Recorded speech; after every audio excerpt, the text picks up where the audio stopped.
250조 원이 넘는 피해를 준 동일본 대지진. 얼마 전 후쿠시마 원전 일대를 방문했는데요. 원전과 주변 지역은 아직도 복구 중입니다. 오늘은 거기서 살아남은 사람들에 대한 얘기를 하려고 합니다. 휠체어를 타는 학생까지 전원 생존한 초등학교입니다.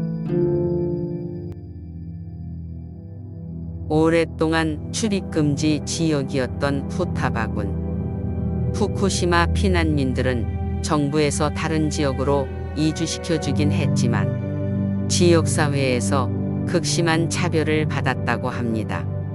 원래 약 7만 명이 살던 조용한 마을이었지만 지금은 1만 5천 명 정도가 살고 있습니다. 현재는 원전 단지도 대부분 방호복 없이 이동할 수 있는 수준으로 안정된 상태입니다. 그러나 삶을 송두리째 빼앗긴 사람들이 제대로 된 보상을 받기는 어렵겠죠.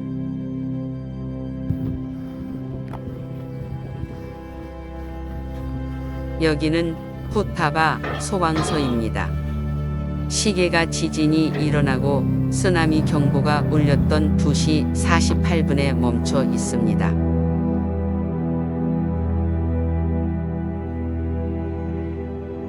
모두가 피난 갈 때 마지막까지 남아 싸웠던 소방관들을 기리기 위해 이렇게 보존되어 있습니다.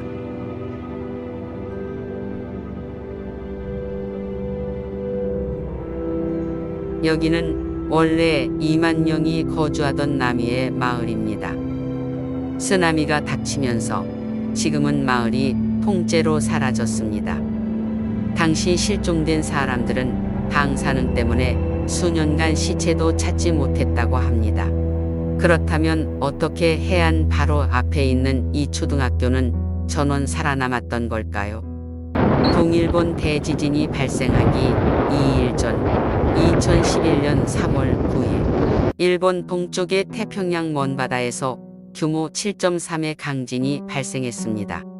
모두들 진동을 느꼈지만 별일 없었기 때문에 다들 약한 여진이 몇 번도 오고 그칠 거라 생각했습니다. 그러나 우케도 초등학교의 교사들은 피난 계획을 다시 점검했고 다음에 쓰나미 경보가 울리면 즉시 대피하기로 했습니다. 바로 이 결정이 이틀 뒤 일어난 대지진에서 생사를 결정한 것입니다.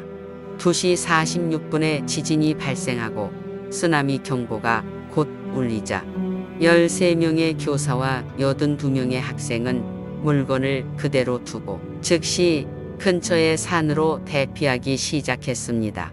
도로는 이미 피난 가려는 차들로 가득해 길이 없었는데요. 당시 야구부 학생들이 알던 샛길로 겨우 이동하는 도중 지나가던 트럭이 학생들을 태워줬다고 합니다. 그 덕분에 휠체어를 타는 학생까지 무사히 대피할 수 있었고 전원 생존이라는 기적을 이뤘습니다. 안타깝게도 오전 수업만 받고 일찍 귀가한 1학년 학생 중엔 사망자가 나왔습니다. 그러나 실종자를 제대로 수색할 여유도 없이 살아남은 마을 사람들은 피해폭 우려로 수년간 마을을 떠나야 했습니다. 얄궂게도 마을에서 유일하게 무너지지 않은 이 초등학교는 도쿄전력이 지역사회를 위해 건설해 준 것입니다. 학교의 시계는 쓰나미가 들이닥친 시간을 가리키고 있습니다.